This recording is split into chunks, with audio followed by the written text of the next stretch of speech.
Hello everyone, welcome back to my channel. আজ আমরা শিখব গেটের সব ধরনের ব্যবহার, যেমন পরিবর্তন হচ্ছে, হয়ে গেল বা হয়ে উঠল, আছে, নেওয়া, আনা, পাওয়া, না পাওয়া, কুড়িয়ে নেওয়া, পৌঁছানো, কেনা, বুঝতে পারা, উপার্জন করা বা আয় করা, অসুস্থতা, ধরা, অভ্যস্ত হওয়া। এছাড়া আরো অনেক ব্যবহার এখানে আমরা শিখব। এখানে আমরা অনেক এক্সাম্পল এবং স্ট্রাকচারের মাধ্যমে শিখব, যা স্পোকেন এবং রিটেন এই দুই ধরনের ইংরেজির জন্য খুবই প্রয়োজনীয়। কোনো পরিস্থিতি বা অবস্থার পরিবর্তন হচ্ছে বোঝাতে আমরা গেটকে ব্যবহার করতে পারি। এখানে আমরা ব্যবহার করব এই স্ট্রাকচারটি: সাবজেক্ট প্লাস বি ভার্ব। বলতে অ্যাম, ইজ, আর প্রেজেন্ট টেন্সে, আর পাস্ট টেন্সে হচ্ছে was, were, plus getting plus adjective বা অন্য ওয়ার্ডও হতে পারে।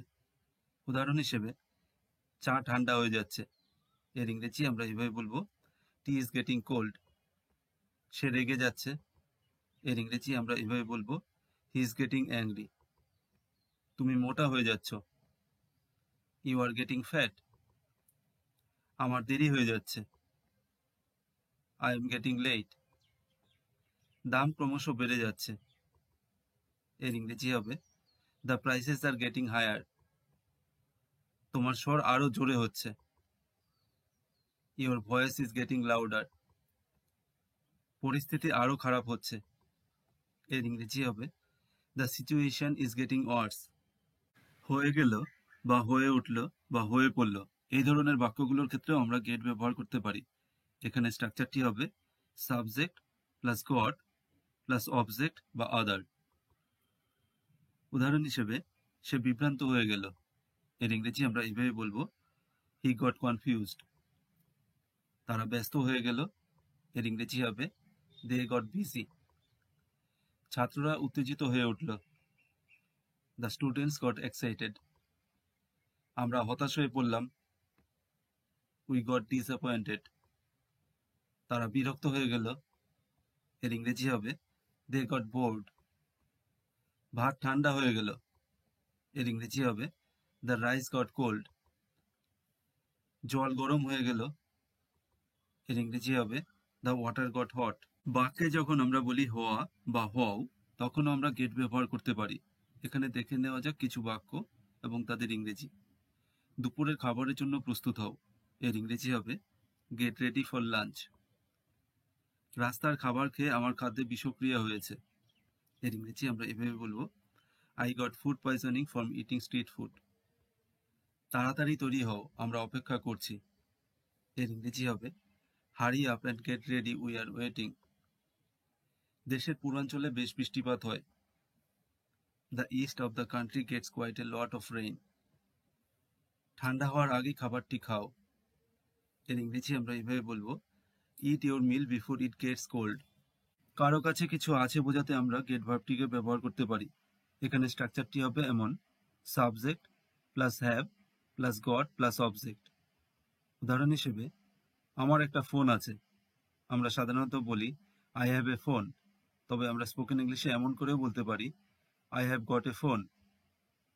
তার অনেক টাকা আছে, he has got a lot of money. আমার একটা মোটর সাইকেল আছে, এর ইংরেজি হবে I have got a motor cycle.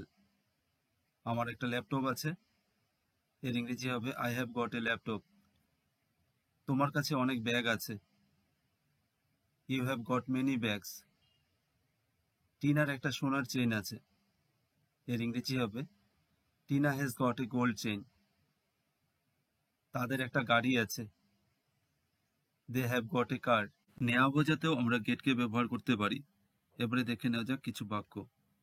এখন বাড়ি গিয়ে একটু বিশ্রাম নাও, এর ইংরেজি আমরা এভাবে বলবো now go home and get some rest. একটু ঘুমিয়ে নাও বা একটু ঝিমিয়ে নাও, তো এর ইংরেজি হবে গেট এ লিটল ন্যাপ। দ্রুত সিদ্ধান্ত নাও, গেট এ কুইক ডিসিশন। আবার আমরা এভাবে বলতে পারি মেক এ কুইক ডিসিশন। তাড়াতাড়ি নাস্তা করে নাও, এর ইংরেজি হবে গেট ইয়োর ব্রেকফাস্ট কুইকলি। কোনো কিছু আনা বোঝাতে আমরা গেটকে ব্যবহার করতে পারি। নর্মালি আমরা ব্রিংকে ব্যবহার করি, তো এখানে আমরা ব্যবহার করব গেট। এই স্ট্রাকচারটি হবে get plus object plus other. উদাহরণ হিসেবে, আমাকে এক গ্লাস জল এনে দাও, এর ইংরেজি আমরা বলবো এইভাবে, get me a glass of water. আবার আমরা এভাবে বলতে পারি, bring me a glass of water. সেখান থেকে কিছু জিনিস নিয়ে এসো। এর ইংরেজি হবে, get something from there or bring something from there. তুমি কি আমাকে বইগুলো এনে দিতে পারবে? এর ইংরেজি আমরা এভাবে বলতে পারি, can you get me the books?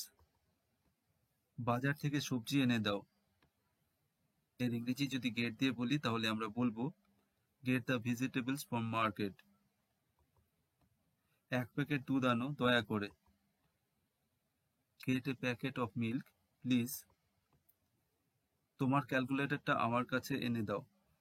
এর ইংরেজি আমরা এভাবে বলতে পারি, get your calculator to me. আনতে যাওয়া বা কিছু আনতে যাওয়া, এই বোঝানোর জন্য আমরা গেটকে ব্যবহার করতে পারি। আমি কি যাবো আর আমার বইটা নিয়ে আসবো? এর ইংরেজি আমরা এভাবে বলতে পারি, shall I go and get my book? আমি আবার ফাইল আনতে অফিসে ফিরে গেলাম। এর ইংরেজি হবে, I went back into the office to get the file. আমাকে যেতে দাও আর আমার ক্যালকুলেটর আনতে দাও। এর ইংরেজি হবে, let me go and get my calculator. আমি ব্যাগটা আনতে বাড়ি গেলাম। এর ইংরেজি হবে, I went home two get my bag. কিছু পাওয়া বোঝাতে আমরা অবটেইন বা রিসিভ এর বদলে গেটকে ব্যবহার করতে পারি। উদাহরণ হিসেবে, সে একটি পুরস্কার পেল। এর ইংরেজি হবে, হি গট অ্যান অ্যাওয়ার্ড। আবার এভাবে হতে পারে, হি রিসিভড অ্যান অ্যাওয়ার্ড। সে আইআইটিতে পেল। এর ইংরেজি হবে, হি গট ইনটু আইআইটি। সে 95% পেয়েছে। এর ইংরেজি গেট দিয়ে হবে, হি গট 95%। সে পরীক্ষায় কত শতাংশ নম্বর পেয়েছে? এর ইংরেজি হবে, what percentage of marks did he get in the exam. তুমি কি তোমার টাকা পেলে? Did you get your money? তোমার বার্তা পেলাম। এর ইংরেজি হবে, আই গট ইউর মেসেজ। এবারে দেখে নেওয়া যাক না পাওয়া নিয়ে কিছু সেন্টেন্সেস, যেগুলো আমরা সচরাচর বলে থাকি। আমি কখনো টিভি দেখার সময় পাই না। এর ইংরেজি হবে, I never get time to watch TV. আমি বাইরে যাওয়ার সময় পাই না। এর ইংরেজি হবে, I don't get time to go out. তুমি যথেষ্ট নম্বর পাও না।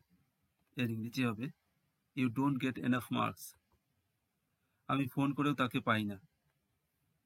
I can't get him even when I call. অনেকদিন তার দেখা পাচ্ছি না। এর ইংরেজি হবে, I can't get him for a long time.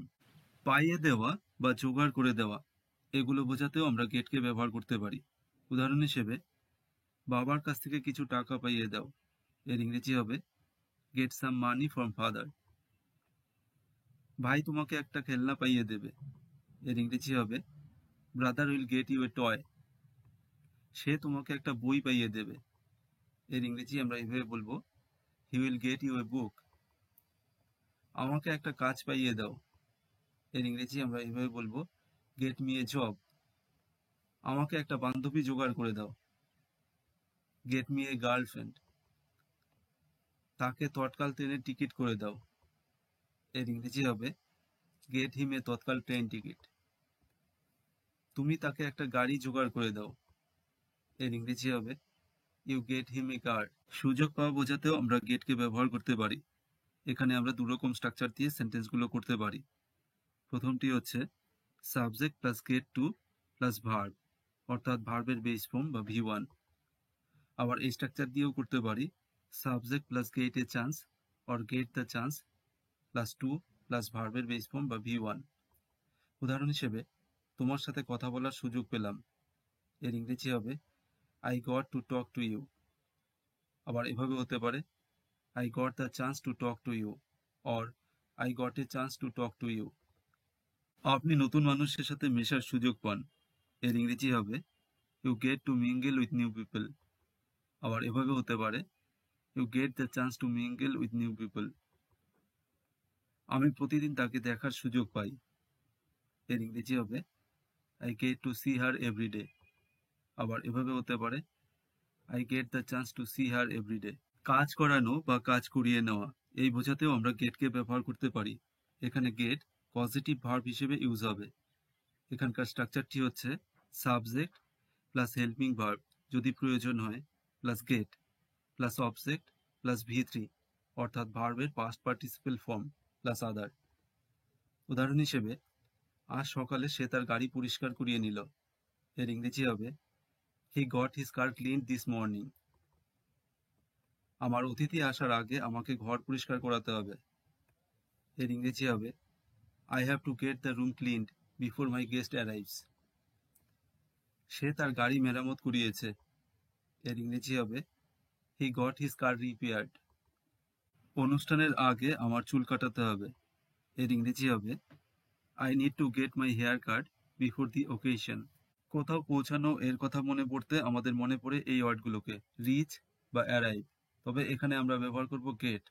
আর স্ট্রাকচারটি হচ্ছে এমন: subject plus get plus object plus other. উদাহরণ হিসেবে, আমি স্টেশনে পৌঁছাতে যাচ্ছি। তো এর ইংরেজি হবে I am about to get to the station. বা আমরা এমন করেও বলতে পারি I M about to reach or arrive to the station. আমরা প্রতিদিন সকাল 10:30টায় অফিসে পৌঁছাই। এর ইংরেজি হবে we get two the office at 10:30 every day. আবার আমরা রিচড বা অ্যারাইভডও ব্যবহার করতে পারি। আমি 10 মিনিটে অফিসে পৌঁছে গেলাম। এর ইংরেজি হবে I got to the office in 10 minutes. তুমি কখন বাড়ি পৌঁছেছিলে? এর ইংরেজি হচ্ছে when did you get home. কেনা বা কেনাকাটির ক্ষেত্রে আমরা বাই ব্যবহার করি, তবে বাইয়ের বদলে আমরা গেটকে ব্যবহার করতে পারি। উদাহরণ হিসেবে, আমার কিছু সবজি কিনতে হবে। এর ইংরেজি আমরা এইভাবে বলতে পারি I need to get some vegetables. আমি একটা নতুন মোবাইল কিনব। এর ইংরেজি আমরা এভাবে বলতে পারি I will get a new mobile. সে একটি গল্পের বই কিনেছে। এর ইংরেজি এইভাবে হবে she got a story book. আমরা এই জিনিসগুলো কিনব। এর ইংরেজি হবে উইল গেট দিস থিংস। আমার বাবা একটা ল্যাপটপ কিনলো। এর ইংরেজি আমরা এভাবে বলতে পারি my father got a laptop. আমি দোকান থেকে কাপড় কিনেছি। I got clothes from the store. সে বাজার থেকে একটা ফুলদানি কিনেছে। এর ইংরেজি হবে he got a vase from the market. বুঝতে পারার জন্য আমরা আন্ডারস্ট্যান্ড এই ওয়ার্ডটিকে ব্যবহার করতে পারি, তবে এখানে আমরা ব্যবহার করব গেট। উদাহরণ হিসেবে, আমি এটা বুঝতে পেরেছি। এর ইংরেজি আমরা এভাবে বলতে পারি আই গট ইট। বা এমন করে আই আন্ডারস্টুড ইট। আর যদি না বুঝতে পারি তাহলে আমরা বলবো আই ডিডন্ট গেট ইট। তুমি কি আমার কথা বুঝতে পারছো? এর ইংরেজি হবে are you getting my words. তুমি আমার কথা বুঝতে পারোনি। এর ইংরেজি হবে you didn't get my words. তুমি কি আমাকে ভুল বুঝেছিলে? এর ইংরেজি হবে did you get me wrong. তুমি কি সেটি বুঝতে পেরেছিলে?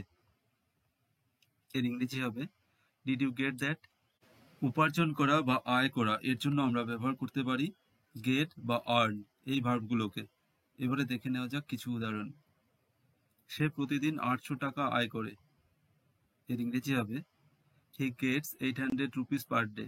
আবার আমরা এভাবে বলতে পারি হি আর্নস 800 রুপিস পার ডে। আমি একদিন অনেক টাকা উপার্জন করব। এর ইংরেজি হবে I will get A lot of money one day. আজকাল সে অনেক টাকা উপার্জন করছে। এর ইংরেজি হবে he is getting a lot of money this days. এই কাজ করে সে কত টাকা উপার্জন করে?